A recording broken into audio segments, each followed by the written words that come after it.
We need some incense or something here for the Nuggets. Sage it. Something. 4 straight losses for your Denver Nuggets at home. I haven't said that since I think you were in high school. That's what it feels like. Yeah, it's been a while. It's been about 10 years. That was just only a few years ago. Yeah, I'm young. I wish it were.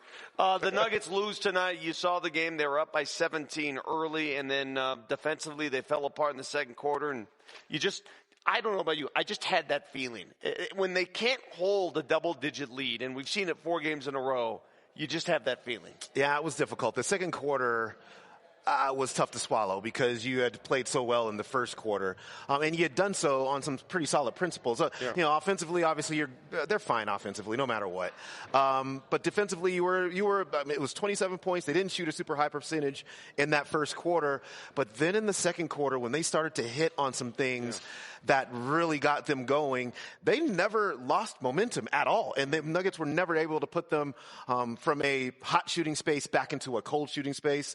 So then you got to outscore him. Jamal Murray goes down. He tries to gut it out in the second half. He could not gut it out. That's a concern moving forward, too. Right. And so now you're not really able to even keep him up scoring in the fourth quarter. You're already missing 2 starters. Now you got a 4-game roadie coming up here. You wonder if Jamal's going to be available. If you want to talk about a lack of defense at home, take a look at the last 4 games at home. You can't simply outscore teams in the NBA, Damps, because other teams can score. They give up 130 to the Bulls, L. 128 to the Kings, L. 139 to the Spurs, L. 131 to the Mavs. This is all in regulation. These aren't overtime games. These are regulation scores. How are you going to win? Well, look, I just think that some of this we're just going to keep seeing. Like, if you think we're not going to keep seeing high scores scored against the Nuggets, you're kidding yourself. It's not on the road, though. Why? On the road. It doesn't matter where the games are. They've won 7 straight on the road, and the scores are vastly different. They gave up 112 on the road the other night. Yeah, to Phoenix. Yeah, right. I mean, it's fine. Look, I just think that there's a reality of the situation for the next few weeks that we need to live in. Yeah. Not that it doesn't feel good. I mean, obviously it doesn't. Nobody wants to give up those kinds of numbers. The Nuggets weren't giving up those kinds of numbers early. Sure. Look, prior to the Phoenix game, I did a breakdown of the season in 3 segments. And the first segment was the first 11 games when you had everybody available. And they were one of the best defensive teams in the league. They were 6-0 at home in the first part of the season. Correct. The second segment of that I did was without without Christian Brown. He went down, yes to AG in their lineup, no Aaron Gordon. And then your defensive numbers just ballooned all the way up, right? So then the third segment I did was without Christian Brown and without Aaron Gordon, and the defensive numbers were astronomical. Yeah. And so, look, on one hand, you could say, well, you shouldn't lose to any of these teams, but the gap between you and the rest of these teams, because your players aren't the same players, does this. And so then it puts you in great jeopardy of if you're going to have an off night or if you're going to not rotate out to shooters in the way that you normally do, you put yourself in great jeopardy. Your margin of error is just super thin, and that's where the Nuggets are living right now. I don't want to argue with you because we have folks here, but Sacramento's missing its starting center, Sabonis. The Spurs are missing 2 starters in Castle and Wembanyama.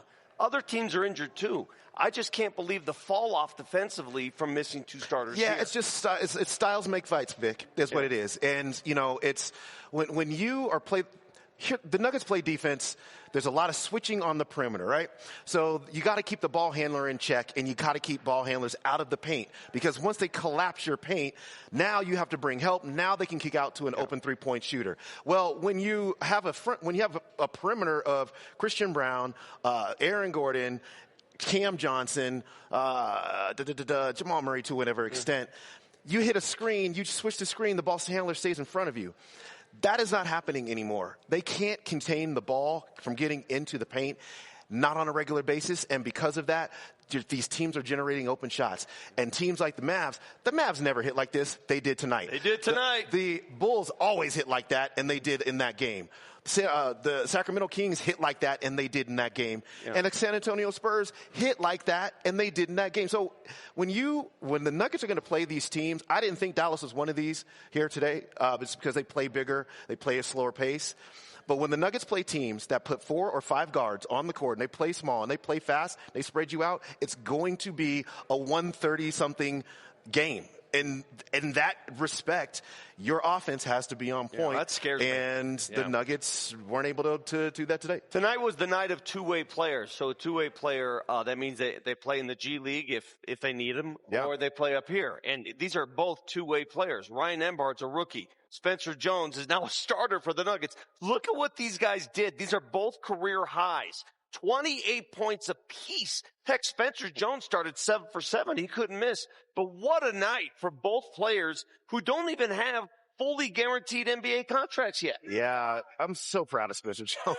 Like this guy, he comes in and he works really hard as a defensive first player, which he really still is.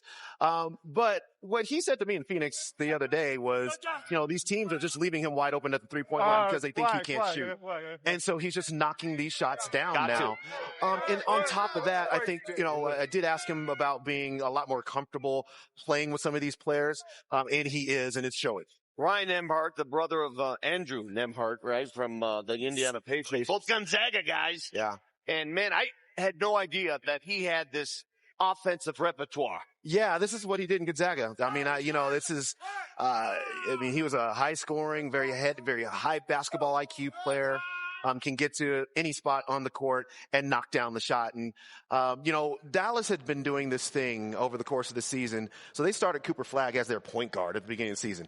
Yeah. Complete and total mistake. He's not a point guard. He's not initiating offense. So they went away from that and found guys like Ryan Nembhard to be able to more approximate what a starting five should look like from the guard standpoint.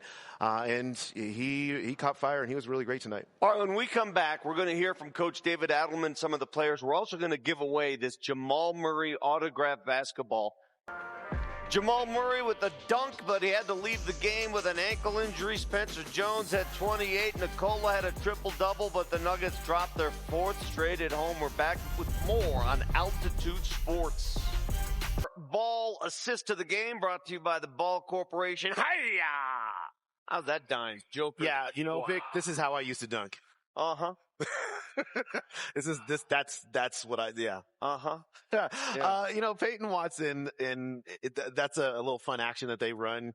Basically, he runs up as if he's going to screen, and then when the defender gets high on the high side, kind of toward the 3-point line, then you just dive back to the rim. You know what's lost in this loss is that Nikola Jokic had another triple-double. 29 points, 20 rebounds, 13 assists.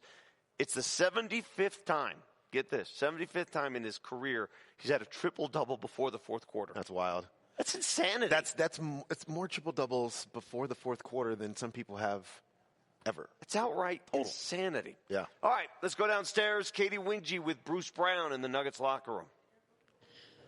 All right, Bruce, coach was just talking about how you guys need to be more physical defensively. What else needs to change on that side of the ball? I just got to call myself out. I got to be better. Both ends of the floor. Missing wide open layups, wide open threes. I'm not playing like myself right now, so I just got to be better for the team. How are you feeling? Take me through your day. I feel terrible. Got here, had a fever. Got sent home. I don't feel much better. What's the next man up mentality have to look like moving forward here? We have a deep locker room. Everybody can play. Pick got to be ready. Hunt got to be ready. Even Kurt, he's with us now. Everybody's got to come in and play their game. When you guys have defensive miscommunications, like what are you kind of seeing there as far as just covering the right shooters and that sort of thing right now? Just miscommunication. I didn't hear Cam on one of the X outs, or I was supposed to say hi on the three. I didn't hear him, and that's on me because he definitely said something. But we just got to communicate better and be in the right spots. The home losses, I know it's weird because you guys have been so great on the road. Just is it weird with the schedule being the way that it is? You guys just going out on the road trip and then coming back for one home game, is that playing into this a little bit? Definitely weird. I've never had a schedule like this before, but it's the NBA. We got to take care of home. You know what, Vic? It's interesting that they ended on that. The schedule. It's been crazy. Loony. There were a couple of players, basically, because they've been kind of, in and out of town, and then sometimes they've been 2 road games, 1 home game, another road game. And they were basically talking about the home games feeling like road games. Can't find a rhythm. Because they were in the midst of all these, all this travel. It's there's a lot happening with the NBA schedule that I hope next season is different. When I was listening to an Atlanta Hawks broadcast, and I think they were going over the month of, maybe it was actually their November.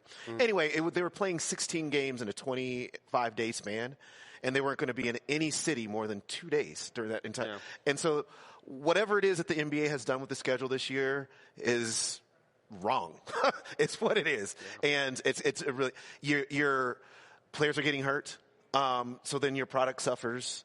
And certainly you don't want that. Yeah, plenty of blame to go around. I blame my good friend Jim Billings, who's a longtime Nuggets season ticket holder. And for the 4th straight game, he's come up to say hello to me during the game. And I said, stop doing that because they lose every time. Stop coming to say hello, Jim. When we come back, we'll say goodbye. We'll hear from some more Nuggets, and we'll look at what lies ahead. Back on the road where they're really good.